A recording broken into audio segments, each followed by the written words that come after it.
जी हां दोस्तों, आपने बिल्कुल सही पढ़ा है थंबनेल में।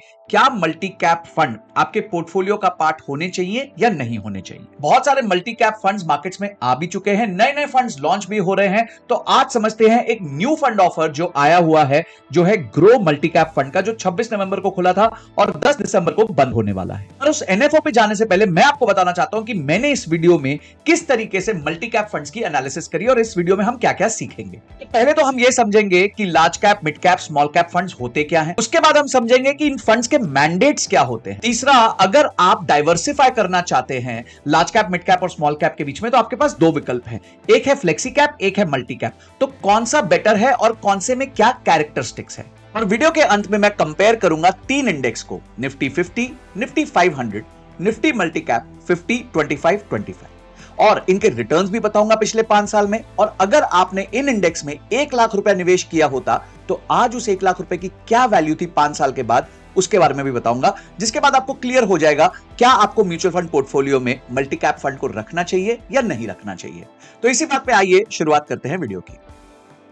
तो नमस्कार दोस्तों, मैं हूं संजय कथुरिया, सीएफए, आपका बिजनेस, फाइनेंस और पैसिव इनकम कोच, और लेके आया हूं एक धमाकेदार वीडियो जिसमें हम समझेंगे कि क्या मल्टी कैप म्यूचुअल फंड्स आपके पोर्टफोलियो का पार्ट होने चाहिए या नहीं होने चाहिए। तो इमेजिन कीजिए आप एक रेस्टोरेंट में जाते हैं। जब आप रेस्टोरेंट में जाते हैं तो ऐसा तो नहीं होता कि जब आप जाएंगे तो आप बोलेंगे ओके सिर्फ मेरे लिए दाल लेके आ जाना या सिर्फ मेरे लिए रोटी लेके आ जाना। अरे नहीं नहीं, दोनों मत लाना, सिर्फ सब्जी लेके आ जाना, या सब कुछ छोड़ो सिर्फ मिठाई खा के मैं चला जाऊंगा।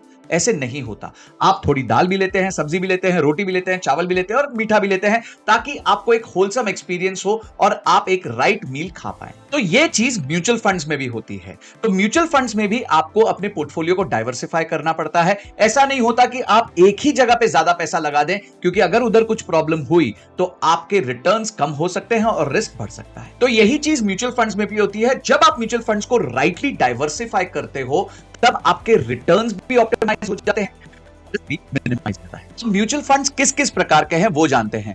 बहुत सारे म्यूचुअल फंड्स हैं जो कैपिटलाइजेशन बेस्ड इन्वेस्टमेंट करते हैं, यानी मिड कैप, लार्ज कैप या स्मॉल कैप। लार्ज कैप क्या होता है? लार्ज कैप देश की जो टॉप 100 कंपनीज हैं कैपिटलाइजेशन के बेसिस पे, उन्हें हम लार्ज कैप कहते हैं।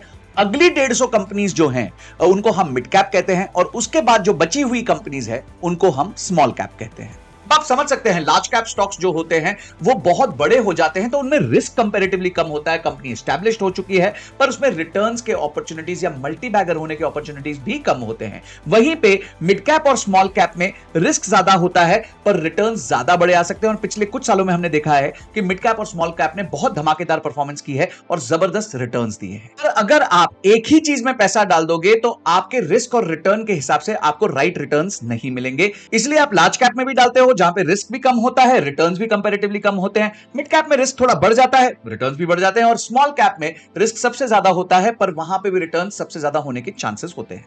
तो इसी तरीके से जैसे हम रेस्टोरेंट का भी थाली सजाना चाहते हैं, वैसे ही हमें अपनी म्यूचुअल फंड्स की भी थाली सजानी है, rightly mid cap, small cap और लार्ज कैप फंड से। पर रेस्टोरेंट में तो हम ऑर्डर कर देते हैं, यहां ना हमारे पास नॉलेज है, ना टाइम है, ना इंफॉर्मेशन है, हम कुछ जानते नहीं है मार्केट्स में क्या चल रहा है, इसीलिए हमें डिपेंड करना पड़ता है एक म्यूचुअल फंड मैनेजर पे। तो जब हम म्यूचुअल फंड मैनेजर के पास जाएंगे और उनको बोलेंगे भाई हमारी थाली सजा दो, तो वो डेफिनेटली थाली इस तरीके से सजाएंगे कि रिस्क कम से कम हो और रिटर्न ज्यादा से ज्यादा हो। अब ये करने के दो विकल्प हैं, एक है फ्लेक्सी कैप फंड्स और एक है मल्टी कैप फंड्स। अब आज तक शायद आपको इन दोनों के बीच में डिफरेंस नहीं समझ आएगा। सर फ्लेक्सिबल भी मतलब सब जगह डाल सकता है, मल्टी भी मतलब सब जगह डाल सकता है? नहीं, एक मेजर डिफरेंस है।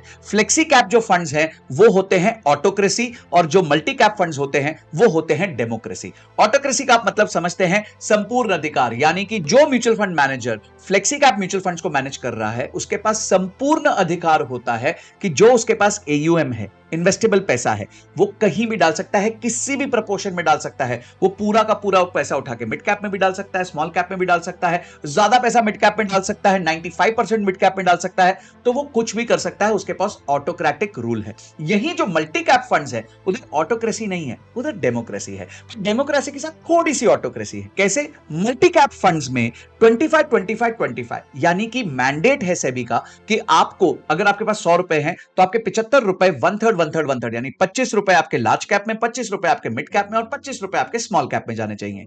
जो ₹25 है, उस पे ऑटोक्रेसी है फंड मैनेजर की। वो उसके बेसिस पे कभी उसको मिड कैप पे लेके जा सकता है, स्मॉल कैप पे लेके जा सकता है, लार्ज कैप पे लेके जा सकता है, या फिर इक्वली स्प्रेड भी कर सकता है। तो अगर हम एक मल्टी कैप म्यूचुअल फंड देखें जिसमें 50% उसने लार्ज कैप में डाला है, तो उसको बचा हुआ 25% मिड कैप और बचा हुआ 25% स्मॉल कैप में डालना ही पड़ेगा। ऐसे मल्टी कैप फंड को हम large cap oriented multi cap fund कहते हैं। वहीं अगर 25% उन्होंने स्मॉल कैप में डाल दिया तो जो मल्टी कैप फंड है वो small cap oriented multi cap fund हो जाएगा। अब वापस इस बात को हम अपने रेस्टोरेंट के एग्जांपल से समझते हैं। फॉर एग्जांपल, आपने क्या किया, आपने 4 रोटी मंगा ली पर दाल नहीं मंगाई, आपने दाल 3 कटोरी मंगा ली पर चावल नहीं मंगाए। तो यह प्रॉब्लम हो सकती है फ्लेक्सी कैप फंड में कि सारा का सारा पैसा उठ के या तो मिड कैप में लग जाए, या स्मॉल कैप में लग जाए, या लार्ज कैप में लग जाए। पर दूसरी तरफ आप देखें, आपकी सारी थाली सजी हुई है और उस थाली में जो चीज आपको ज्यादा पसंद आ रही है वो आप ज्यादा मंगा सकते हो। यानी आपको थाली भी न्यूट्रिशियस मिलेगी और अपने टेस्ट के हिसाब से आप थोड़ा एक्स्ट्रा खाना भी मंगा सकते हैं। मल्टी कैप फंड्स बहुत ज्यादा पुराने नहीं हुए हैं। सेबी ने ये कैटेगरी सितंबर 2020 में लॉन्च करी थी और इस कैटेगरी में फंड्स बढ़ते जा रहे हैं और अभी 3 NFOs ओपन हैं, जिसमें से एक NFO मैंने जो आपको वीडियो के शुरुआत में बताया था, मैं डिस्कस करने वाला हूं आपके साथ, वो है ग्रो मल्टी कैप फंड का NFO, जो 10 दिसंबर तक ओपन है। इस NFO को जब मैंने स्टडी किया तो मुझे 2-3 इंटरेस्टिंग चीजें पता चली। पहली पता चली, जो म्यूचुअल फंड मैनेजर है वो यूज करने वाले हैं QGARP, यानी कि quality and growth at reasonable price. यानी इसका मतलब क्या हुआ, वो उन कंपनीज को सिलेक्ट करेंगे जो क्वालिटी मैनेजमेंट है, जो क्वालिटी बैलेंस शीट है, जिनमें ग्रोथ की पॉसिबिलिटीज है और वो रीजनेबल प्राइस पे है। 3 चीजें, क्वालिटी बहुत अच्छी होनी चाहिए, कंपनी में ग्रोथ की पॉसिबिलिटी होनी चाहिए और प्राइसिंग यानी कि वैल्यूएशन रीजनेबल होनी चाहिए। तो जो भी म्यूचुअल फंड मैनेजर हैं उन्होंने ये मैंडेट रखा हुआ है कि वो QGARP यूज करेंगे अपनी कंपनीज को सिलेक्ट करने के लिए। दूसरी जो मुझे बात अच्छी लगी, उन्होंने कंप्लीटली डिटेल आउट किया हुआ है कि वो कंपनीज को कौन से सेक्टर के बेसिस पे या कौन से बिजनेस अपॉर्चुनिटी के बेसिस पे सिलेक्ट करेंगे। फॉर एग्जांपल, उन्होंने कहा है कि हम वो कंपनी सिलेक्ट करेंगे जो China's reducing dominance in global trade, यानी कि अब जो चाइना परेशानी झेल रहा है ग्लोबल ट्रेड में, उस अपॉर्चुनिटी को जो अवेल करेंगी, ऐसी कंपनीज को वो सिलेक्ट करेंगे। जाहिर सी बात है, ये वो कंपनीज होंगी जो एक्सपोर्ट कर रही होंगी, तो गवर्नमेंट का भी सपोर्ट होगा इनको एक्सपोर्ट करते हुए, तो वो कंपनीज के ग्रोथ के चांसेस बढ़ जाते हैं। तीसरी चीज उन्होंने देखा है कि वो कंपनीज पे इन्वेस्ट करेंगे जिनका कॉस्ट ऑफ कैपिटल घट रहा है, यानी उनकी ब्याज दर, उन्होंने पैसा किस ब्याज पे लिया है वो जैसे जैसे घटेगा तो वैसी कंपनीज में निवेश करेंगे। उसके अलावा उन्होंने एक और थीम पकड़ी है जो है इंफ्रास्ट्रक्चर बूस्ट। आपको पता है पिछले बजट में निर्मला सीतारमण जी ने क्या कहा था, 11,11,111 करोड़ रुपए खर्च करेंगे इंफ्रास्ट्रक्चर के डेवलपमेंट में, जिसमें गति शक्ति, smart cities mission, dedicated freight corridors और प्रधानमंत्री आवासीय योजना, इन सेक्टर्स में जो कंपनी आज ऑपरेट कर रही हैं उनमें ग्रोथ होने के चांसेस ज्यादा है और वैसी ही कंपनीज में ये फंड इन्वेस्ट करेगा।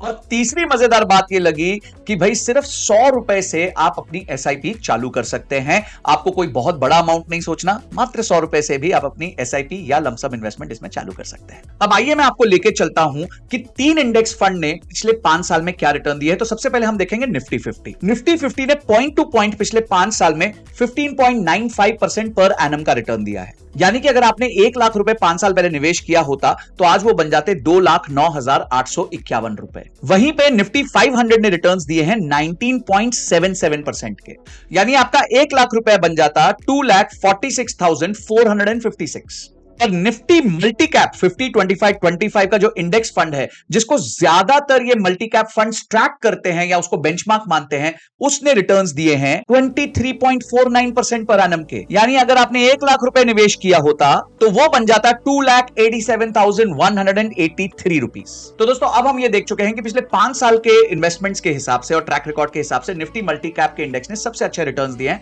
As compare to Nifty 50 and Nifty 500। अब देखिए, चॉइस तो आपकी है, क्योंकि इसमें मिड कैप और स्मॉल कैप भी है, तो रिस्कोमीटर पे रिस्क तो बहुत ज्यादा है, एकदम हाई पे है, पर आप इसको अपने पोर्टफोलियो में लेना चाहते हैं कि नहीं, वो आपके रिस्क प्रोफाइलिंग के हिसाब से या रिस्क टॉलरेंस के हिसाब से डिपेंड करेगा। पर सबसे अच्छी बात जो मुझे इसमें लगती है कि इसमें कंप्लीट ऑटोक्रेसी नहीं है, यहां डेमोक्रेसी भी है और डेमोक्रेसी के साथ थोड़ी थोड़ी ऑटोक्रेसी है। यानी म्यूचुअल फंड मैनेजर पे सिर्फ 25% डिपेंड करता है, बाकी जो है उसको 25-25-25 minimum mid cap, small cap और लार्ज कैप में डालना ही पड़े। तो दोस्तों, आप अगर मल्टी कैप म्यूचुअल फंड में इन्वेस्ट ही करना चाहते हैं तो ये जो NFO आ रहा है वो एक अच्छा ऑप्शन बन सकता है आपके लिए इन्वेस्टमेंट का। और पिछले 5 साल के हिसाब से तो आपने देख ही लिया कि कैसे मल्टी कैप इंडेक्स, जिसको ये सारे मल्टी कैप फंड्स ट्रैक करते हैं, उसने best of the best returns दिए हैं। तो आप अपने रिस्क के बेसिस पे अपने फंड्स को सिलेक्ट कीजिए।